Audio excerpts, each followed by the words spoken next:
Welcome to Robots. This is the podcast that tries to help you be a better human by being smarter about how you use technology.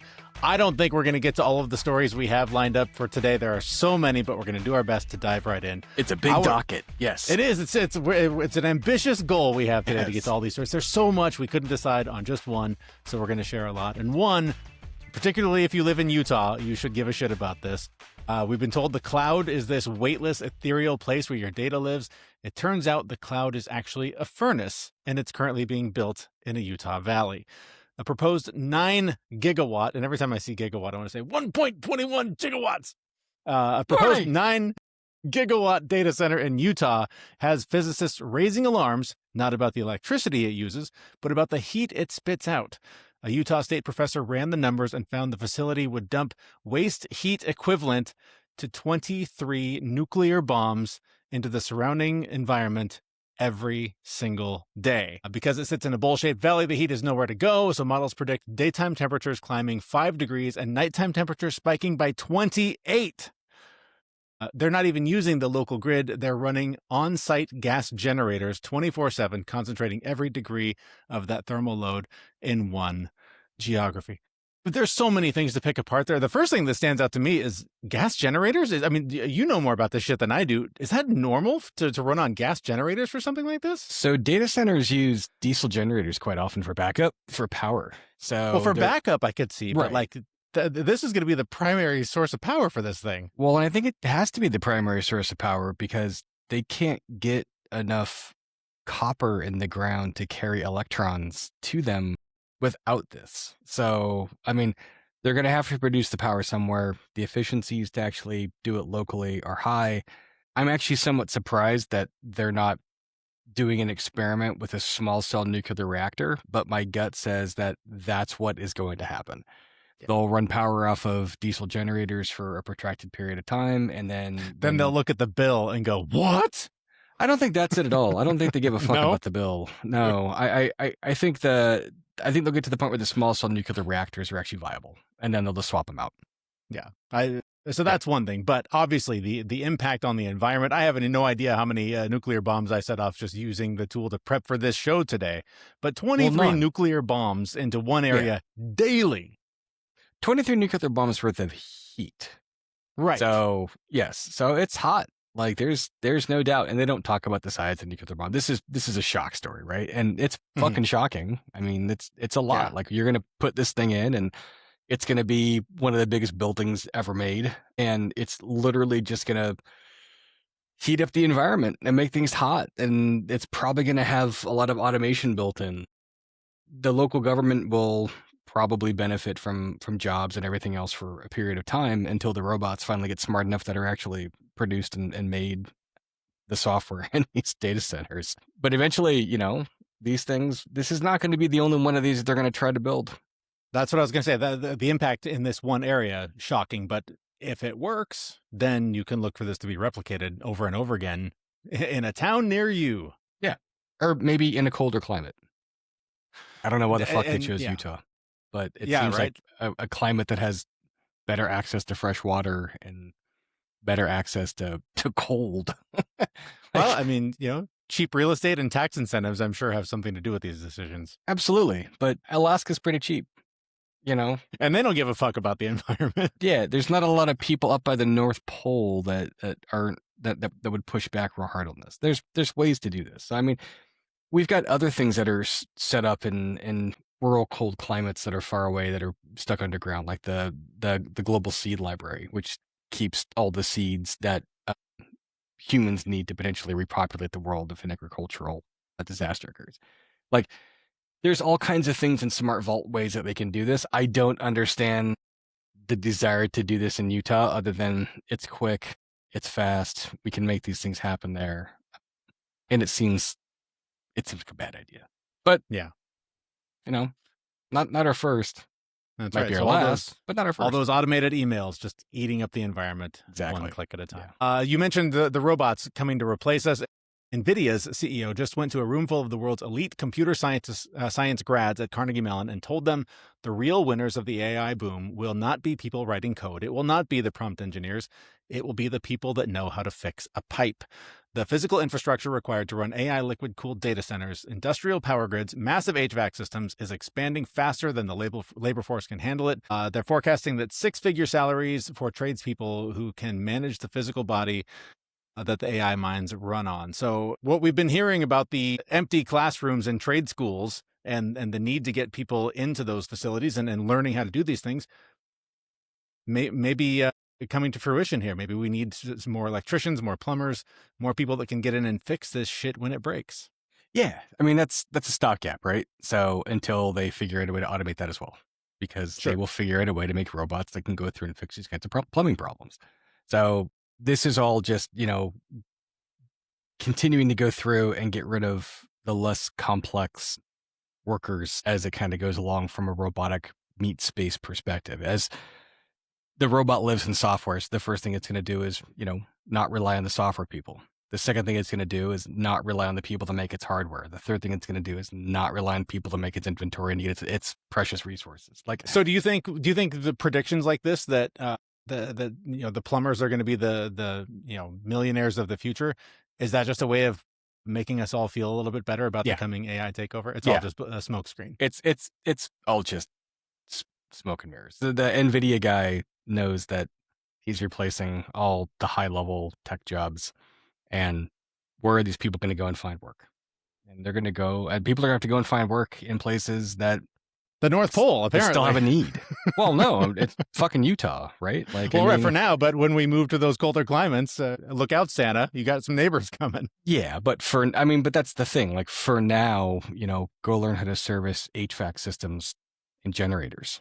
Yeah, I mean, these are things to service an HVAC system and a generator is not like a low information skill. I mean, HVACs are highly computerized these days. It requires a lot of technical ability, a lot of understanding. You have to understand the physics of airflow. I mean, there's a lot of like heady math in this kind of stuff, and it's not easy. And plumbing's that way too. Like you have to actually understand what flow pressure is and valve regulation. Like it's not simple. And when you're talking about these kinds of systems, it's not regular home plumbing. It's not regular home electricity. Like these are highly sensitive, large-scale systems that require a lot of precision. And you actually have to really fucking know what you're doing. Like making a mistake can cost potentially billions of dollars. A busted pipe in a data center is catastrophic. And those things are, you talk large scale. I mean, just to put a finer point on it, the article we were referring to for this Utah data center, I mean, they were making references to it basically being 2,000 Walmarts stacked deep, right? Like, I mean, Walmart is a massive, use of property. Take 2,000 of them and then make the toilets work. Like, yeah. Well, if it's robots, they don't really need to worry so much about toilets. Well, for the crew that's cleaning up at night, for now, they need a toilet. So there's some plumbing in there. Yeah, there won't be a lot of cleaning up that happens. I mean, data centers tend to run pretty clean. There's not a lot of things to go and sweep up. These things tend to be pretty self-contained. Actually, there's quite a few data centers out there that they're clean rooms.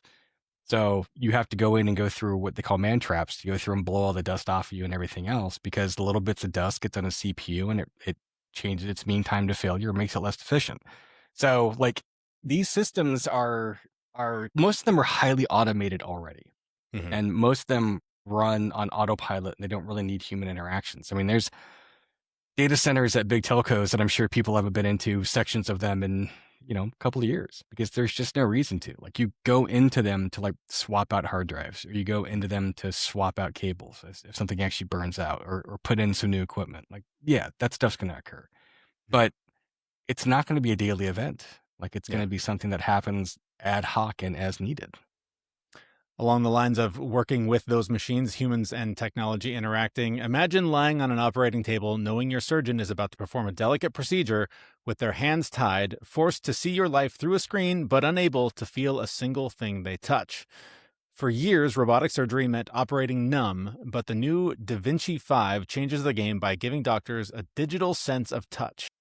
Using, again, NVIDIA, because they're in everything, NVIDIA-powered AI, the machine feels resistance and warns the surgeon before a mistake happens, even recording game tape so they can perfect their skills for the next patient. It's a global safety net where specialists in California can virtually guide a hand in Texas, ensuring that the world's best care is always within reach. So if, using my dumb guy brain to try to process all of this, humans are basically controlling robotic hands from anywhere in the world to perform life-saving surgeries. Yep. And they're getting haptic feedback. So the same thing that you get from like an Xbox controller, like the buzz, that's what they're going to get. And when they're doing these things, when they're actually far away and performing potentially very delicate, intricate surgery. And yeah, previously they didn't know, like if they were pulling on tissue, No. they didn't know if they were pulling too hard. Now there will be these haptic responses that will say, don't do that. Yeah, like they can actually feel as they're about to break, the plane of your stomach lining, your muscle issue, if they're going to cut through an organ, like they can actually start feeling those pieces, which is great. I mean, the idea of remote surgery is fantastic. People that are in rural areas, there's only so many great surgeons out there, and the AI literally Doctors Without Borders. Exactly. So, I mean, being able to go out there and actually do things to improve potential outcomes is massive. I mean, if you have to do open heart surgery and you're far, far away, that's a fine thing. Like a rural hospital can actually have a surgery bot sitting there, and they don't have to have a surgeon on staff. They can have surgeons sitting in data centers somewhere that can actually work on these things and actually give people the care that they need, so they don't just die on an operating table with an inexperienced surgeon. And there's huge benefits to this. There's huge drawbacks too, which, we could talk about, but I would prefer to focus on the fact that this is something that extends the capabilities and the potential positive outcomes that people are going to get from actually dealing with these robot docs. And if you look at the world, like most of the world is rural. Most of the world doesn't have access to these kinds of hospitals and technologies, and now they will. So what's also interesting is the feedback that's gathered in real time to be able to, like it said, review game tape essentially, right? Like what went wrong, what went well. One of the doctors interviewed in this article was saying that they performed surgeries under a mentor who afterward was like, "Great job, let's go get a drink." Like that's the feedback they would get. Where now it's move by move they can go, this could have been better, that could have been tweaked, this could have saved their life, but you fucked up and now they're dead. Yeah. Well, and the other thing is that with the game tape, liability becomes a factor. So you can actually record these things. And most surgeries in the US are recorded anyways. Like they have a record of them to see what happens. But now you can record it with a digital footprint and a digital understanding and have audit logs. You can go back and you can try to find ways to make these things better. You can feed them into other AI systems. You can try to use this thing to have reinforcement learning functions that will go through and automatically make it better over time. And this is the part where it gets really interesting, because as these systems kind of grow and evolve, eventually they're going to be able to start writing their own code, making themselves better, and eventually be able to take over for the doctor for a lot of the procedural setup. So, telling it to go through and, apply sutures and stitch these things up at the end, well, that'll be great. Like the doctor doesn't have to do that because the robot can probably figure those pieces out. And that's the neat part about this, is that like we're continuing to expand and create better things.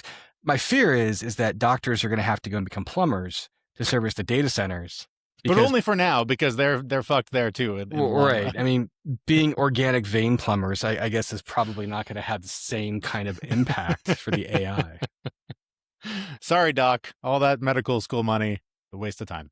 Turns out. But if you want to feel better about yourself, I don't. This is a car company I don't know a lot about. Rivian, am I saying that right? Rivian. Yeah, they make the trucks and the SUV. They make the trucks and the SUV that look like it's got like smiling eyes on it. Yeah, and they're fully electric, right? Fully electric. And fully electric. They're nice. Cool as shit. When you see them, you're like, oh, I don't see a lot of those. Those are cool as shit. Anyways, they just retired their voice commands in favor of a fully generative AI assistant. So instead of telling your car where to go, you can tell it how you feel, and it figures out the rest. So you're tired, you need somewhere to go with a good view to work for an hour, and the car will build the itinerary. It's the end of the command line relationship with your vehicle and the beginning of one where your car knows your mood before your coworkers do. That's fucked up. I mean, fucked up in kind of a cool way. Like, I imagine basically we all turn into Michael Knight and this is Kit. That's a Knight Rider reference from the 80s for all you young folks. But you literally just tell your car, you know what? I'm burned out. Can we go to the beach somewhere so I can get my work done there for an hour? And it just goes. That's fucking wild. Yeah, you also might tell it, I feel like shit, and it takes you to a porta potty. And you also... Or to the local watering hole to get hammered. Right. Or you might tell it, I feel like death today. And it's like, fuck it. And like drives you off the cliff. You know? That's a great idea. We should definitely drive off a cliff right now. I'll survive. Yeah, I mean, like the So you're in favor. hallucinations. You're in favor of I'm this. definitely in favor of this. This is 100% exactly what the autonomous driving functions are supposed to be for. They're your therapist as much as your vehicle. They know how you feel before you do. Yeah, I don't want my car making decisions like, you know what's best for you? No, fucking don't do that, car. I would like to maintain some autonomy around what I think might be best for me. I did see. I wish I pulled this video up now that you're saying that. Of course, if I'd looked into the future, if I had AI reading my mind, it would have known this was coming up. I saw a guy talking about how he had essentially turned a lot of his decision making over to an AI that was telling him, like, he needed a medicine or something. So it took him to the shoppers and it said, "I'll wait here until you come back." Like, and it was saying things like that, like, go down. Oh, that's what it was. He wanted to drink more water during the day. And during the day, his computer said, "Go downstairs and get water. I'm not doing anything else until you come back and show me the water." And he was like, "Okay." And he went and got the water and he came back and it started back up. Like, shit like that is crazy if we start handing over our basic life function decisions to the machines. No, that's an accountability buddy. It's awesome, but what if it goes wrong? What if it holds you hostage? Well, and it could, right? Just like a regular human could. There's no doubt. But I mean, that level of interplay, I think is actually of value. It's exciting. If you have an override button. Of course. And it's exciting as shit because, I'm not someone who's been diagnosed with ADHD, but I've talked to enough ADHD experts who have said, I know my people and you're one of my people. And the way that I can interact with these things now and get things done is it blows my mind literally every day because just simple things like analyzing a conversation that would have happened and remembering what was, making the notes and referring to the notes to craft a follow-up email, to make notes in an account, things like that. I would physically start to shut down at the thought of having to do that. Yeah. And now the entire transcription is there. So I really don't even have to refer. I don't have to like make physical notes. I can just go in and say, or I can actually have an automation scan it and build the email before I even give it a prompt. Things like that have made my ability to function in the world 100% better because before, and it sounds lazy, but there would just be this shutdown point of like, oh God, I have to do this thing that I don't want to do. And my brain would not allow me to move forward to get it done. I would have to like physically walk away and wait for this magical inspiration to take over and get the thing done. It would take sometimes days. And now it's done before I even give the machine a prompt. It takes a lot of horsepower.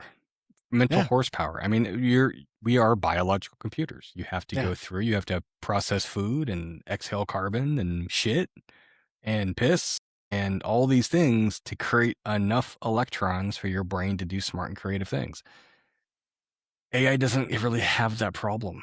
Yeah. Like it definitely shits and pisses and everything else like that. It's just a different form of that. But and hopefully if you heard our last show, AI makers, you're going to make the little shitting puppy vacuum because that's what America really wants right now. Exactly. but the thing is that like you don't have to tell it to get itself hyped up to go and do this. It just goes, give me energy, and it goes. Like it's by the power of Grayskull. I am a He-Man. I have got the power. Like the AI doesn't have to go through that. It's just I'm He-Man.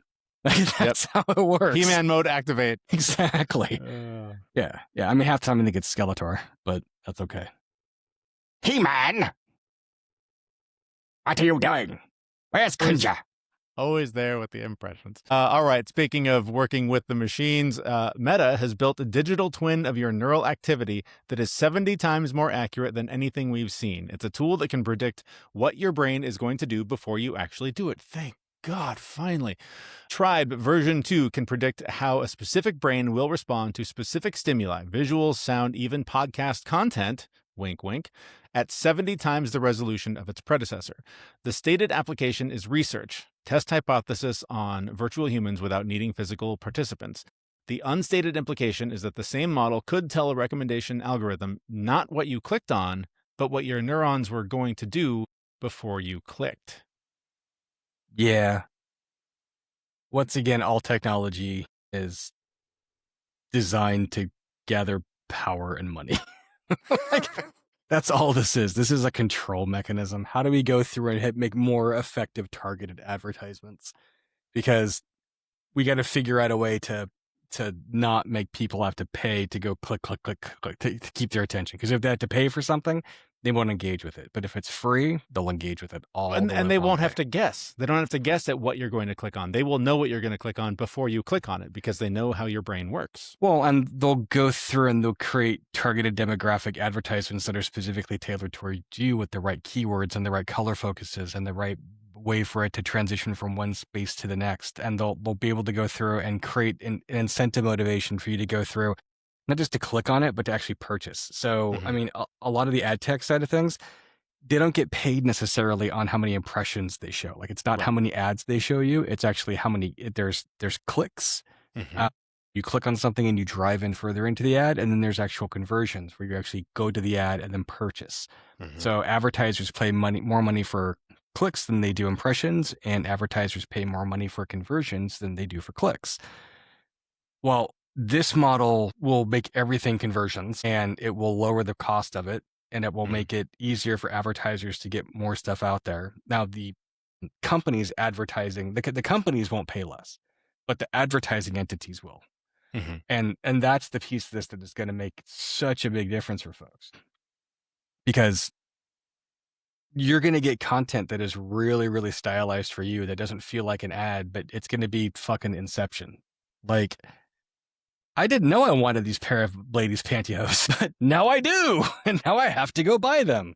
It's also like, it just brings, what was that movie, Minority Report, from a million years ago with Tom Cruise, where like specialized ads that only you see as you're walking through the mall because they are able to target you specifically. Yeah, Blade Runner did that too. Yeah. Yeah. It's did Altered Carbon. Like, there's a bunch of sci-fi that does this.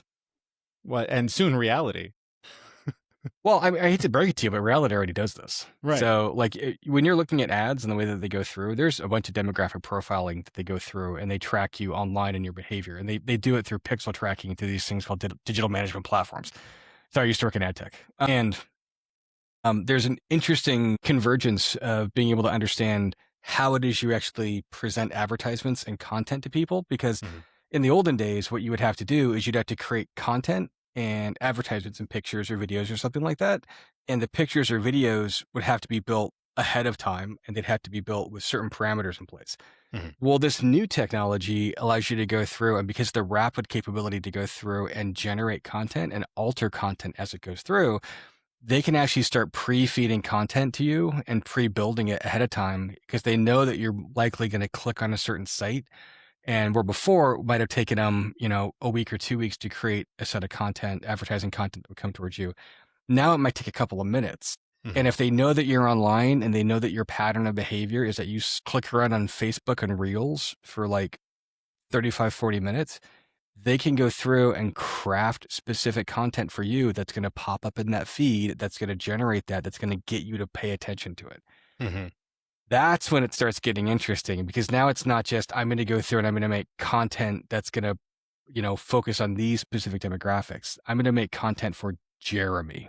This is Jeremy's bucket of shit. This is Jeremy's bucket of the shitification of the internet and his slop. Yeah.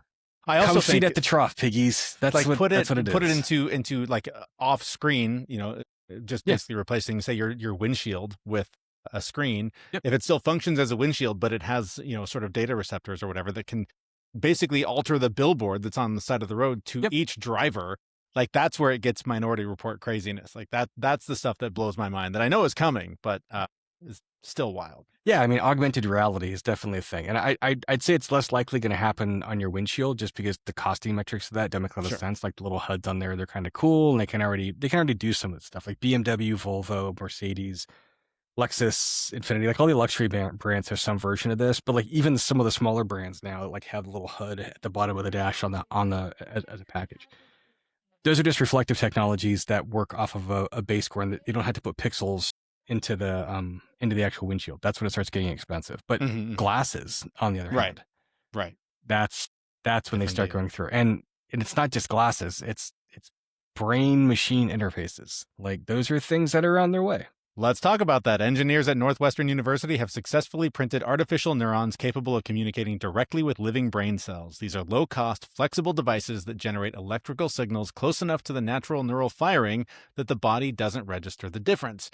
We're no longer talking about humans interfacing with machines. We're talking about machines becoming biologically indistinguishable from humans they're integrated with.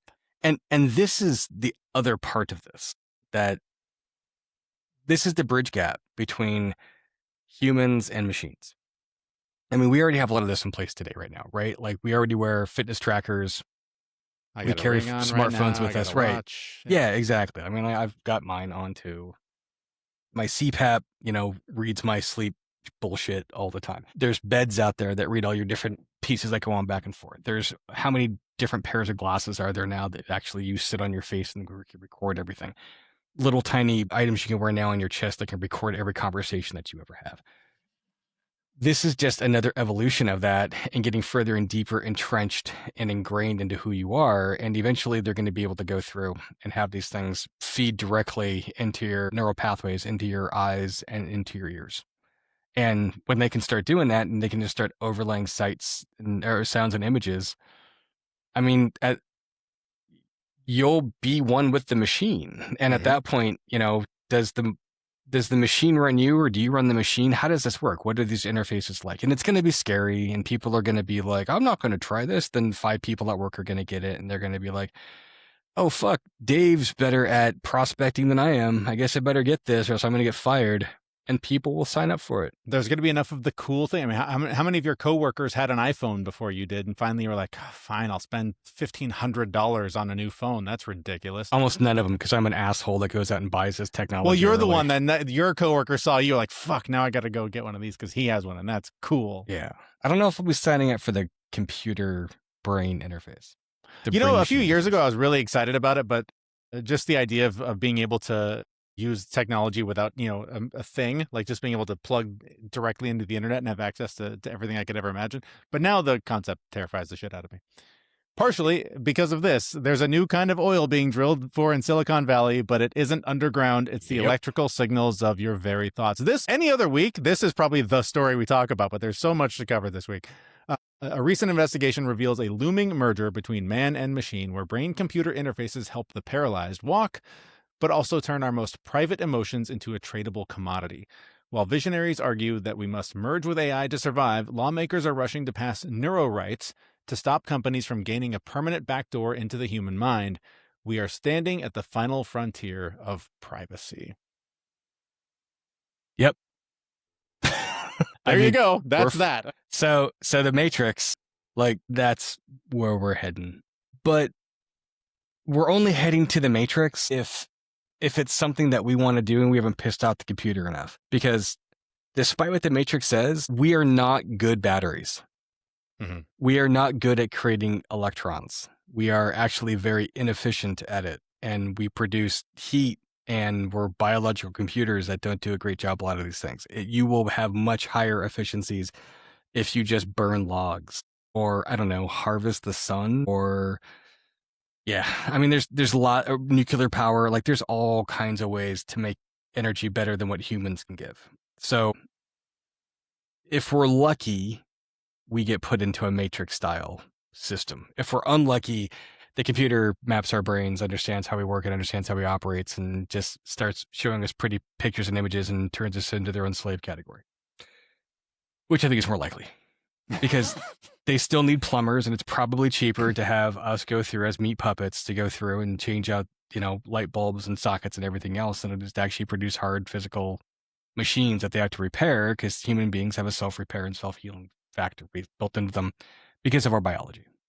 So the merging of these things is actually, I think, interesting, and I think an artificial general intelligence would actually see that and go, okay, there's still a reason to keep biological entities around, especially if I can manipulate and control them.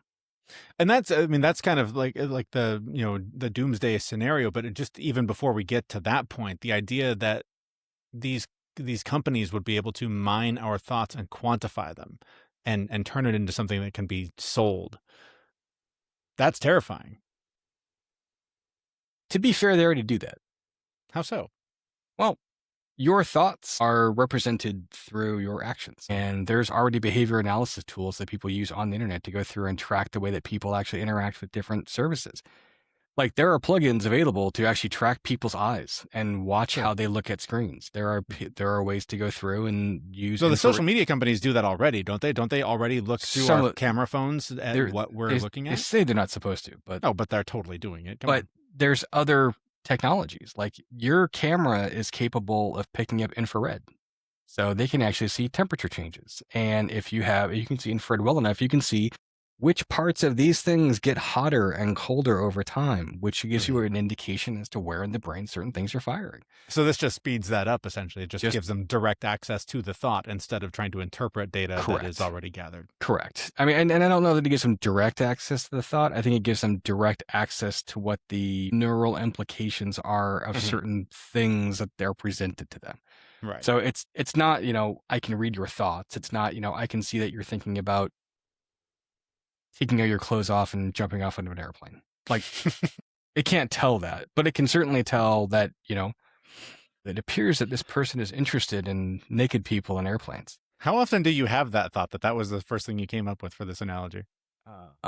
You mean today? All right, well, that's it. We got to all of it. I can't believe it, but the tech industry keeps selling us a digital story, clean interfaces and invisible infrastructure. But this week's news tells a different one. The cloud has a loading dock, a heat problem, and a welder shortage. The physical and digital aren't competing; they're converging at a scale the existing infrastructure wasn't built to handle. The people best positioned for the next decade aren't the ones who have mastered the tools. They're the ones who understand the systems those tools depend on, whether that's a cooling pipe or a neural firing pattern. Act accordingly. Yeah, and don't anticipate that it's going to be that way for very long. Like, right. The machines are going to make robots that are going to make all those jobs obsolete also. I, for one, welcome the universal basic income and no actual job to just do whatever the hell I want to do. Yeah, it'd be great. I'm all for it. Yeah. Just, as long as there's still a planet to live on for a while, I guess. Yeah, as long as they run me down effectively and cleanly or give me a good brain interface to let me go and explore my wildest fantasies, that'd be awesome. I'm in. Sign me up. Exactly. All right. Thanks so much for listening. If this has been beneficial or interesting or relevant to you in any way, please feel free to share it with anybody who may feel the same way, even if they're a robot. You can find the links to do that at brobots.me, and that's where we'll be back on Monday morning with another episode. Thanks so much for listening. Thanks, everyone. Bye-bye.